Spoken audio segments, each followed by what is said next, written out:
Hello, my name is Taylor, and today I wanted to create a video about the reading journal that I created for 2025. This is my first ever reading journal that I have put together, so I'm really excited to kind of show you some of the spreads and the layouts that I put together for this, and just kind of walk you through my process and kind of how I set it up and how I'm going to be using it this year. So first things first, this is the journal that I will be using. I could not tell you where this is from. I got this for Christmas and it's just like a blank page journal. So I really didn't know what I was gonna do with it. I tend to only really use like lined journals, but I knew that I wanted to use this either for like memories or scrapbooking or junk journaling, something of that sort. But then I came across the notion of reading journals and I thought that was just a really unique and cool thing. And I feel like I've been trying to get out of a reading slump of about a few years now.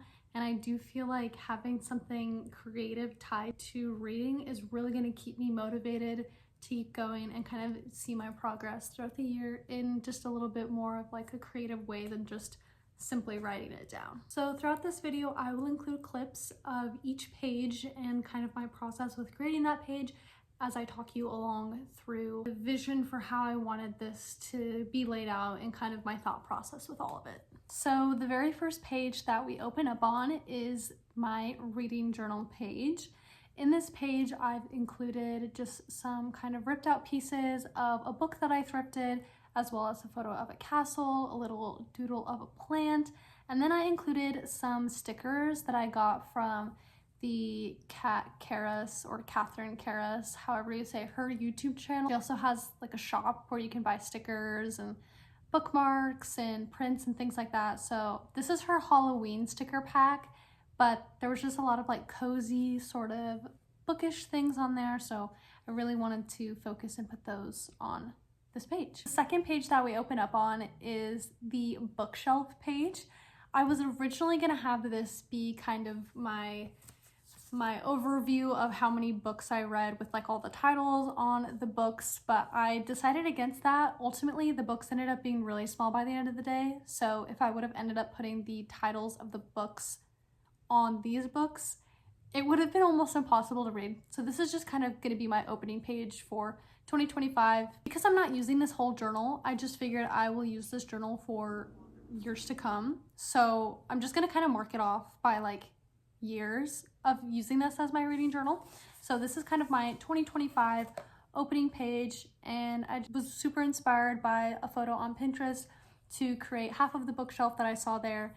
And yeah, I just included some little, like a little cat, little mug, things like that for this second page. Okay, the next spread that we come upon is going to be the goals page. Some people are probably gonna have way more goals than I do, and probably a way higher number of books to read or achieve, if you wanna call it that even. But simply put, I have not read more than 20 books since 2020. And I think that was probably the year that I read the most for pretty obvious reasons. But my biggest goal is to read 20 books this year, because I think in 2024, I read somewhere around 10 books. And even that was an achievement in and of itself, as it was a year I was still in school and just kind of figuring out life after that. So my big goal for this year is to read 20 books. I really want to fall into fantasy. Really excited to get back into that genre. And then I also want to read at least 2 educational books. Definitely want to be expanding my mind, challenging my thoughts, gaining different perspectives.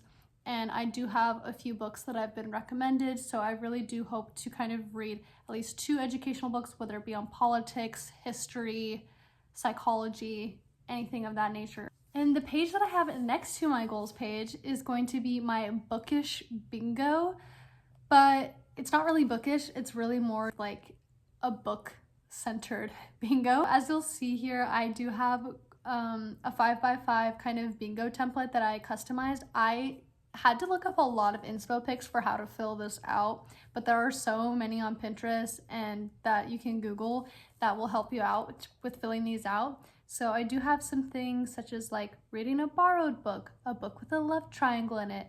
I have an educational book. We have a book that's set in summer, a holiday read, multiple points of view, audiobook, one that has dragons in it, things of that nature. I think you kind of get the point, but I'm super excited to look back on this and see what I can color in by the end of the year. I think that's going to be just a really fun thing for me. So flipping the page then, I have my rating system. This one's a little bit more self-explanatory, but I've just kind of put together what I would deem as a 1, 2, 3, 4, and 5-star book. I have my 1-star as like, did not finish, awful, would not recommend. 2-star rating then would be like, it's fine, not really for me.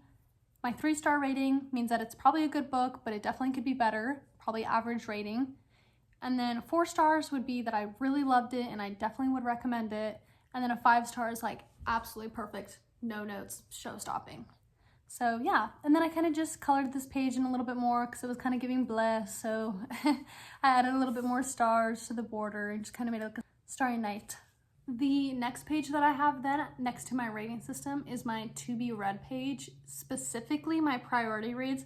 There are a ton of other books that I would love to read. I have those on lists somewhere else, but specifically for this reading journal, I have my priority reads, which means that all of the books that are listed on here are books that I have physically like in my possession on my bookshelf.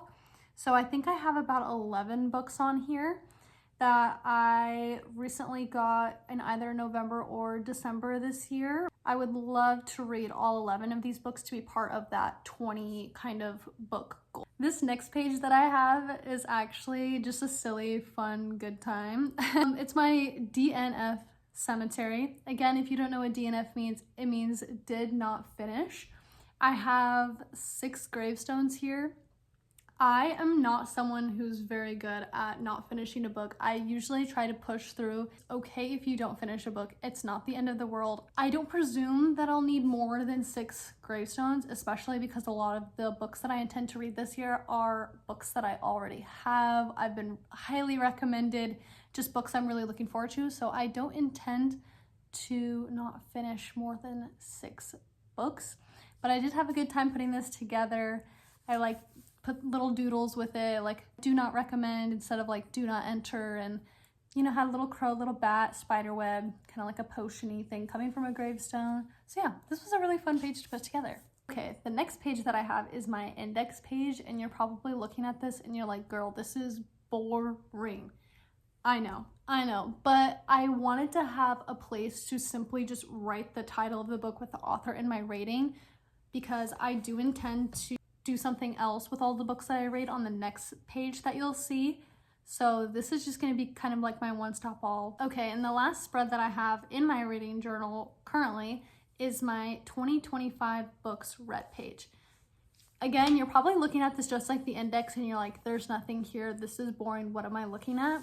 But this is something that I'll be filling out throughout the year. As you can kind of tell, that's kind of the theme with having a reading journal, is something that you're like consistently doing.